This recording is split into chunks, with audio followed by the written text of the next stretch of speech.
Understanding Pitch Something Out, an English phrase explained. Hello, everyone. Welcome back to our channel. Today, we're diving into a very interesting English phrase, pitch something out. Whether you're a language learner aiming to expand your vocabulary or just curious about English idioms and phrases, this video is for you.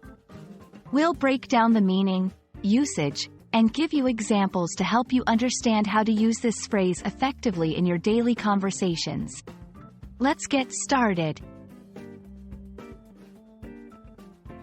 To pitch something out generally means to throw something away or dispose of something that you no longer need or want. It's a casual phrase that is commonly used in everyday English.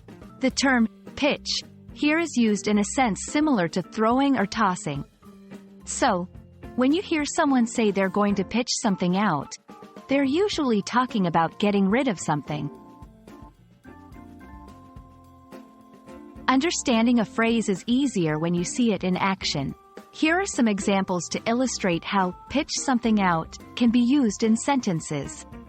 I'm cleaning my room this weekend and I plan to pitch out all the old magazines and clothes I don't wear anymore. Our fridge stopped working, so we had to pitch out all the spoiled food. After reviewing the project plan, the manager decided to pitch out the outdated ideas and start fresh.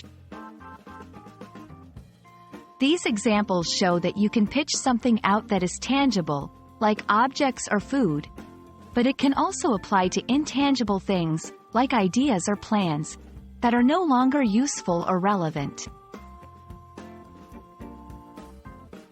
The phrase, pitch something out, can be slightly altered or used in different tenses to fit the context of the conversation. For instance, past tense, I pitched out the old sofa yesterday. Continuous tense, we are pitching out broken equipment from the office. Variation in preposition.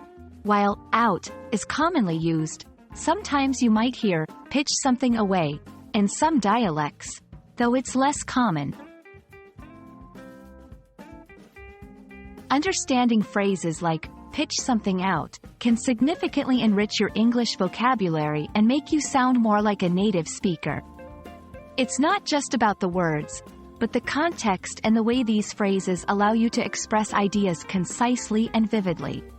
We hope this video has shed some light on how to use this phrase effectively. Keep practicing, and don't hesitate to pitch out your doubts by asking questions or seeking clarifications.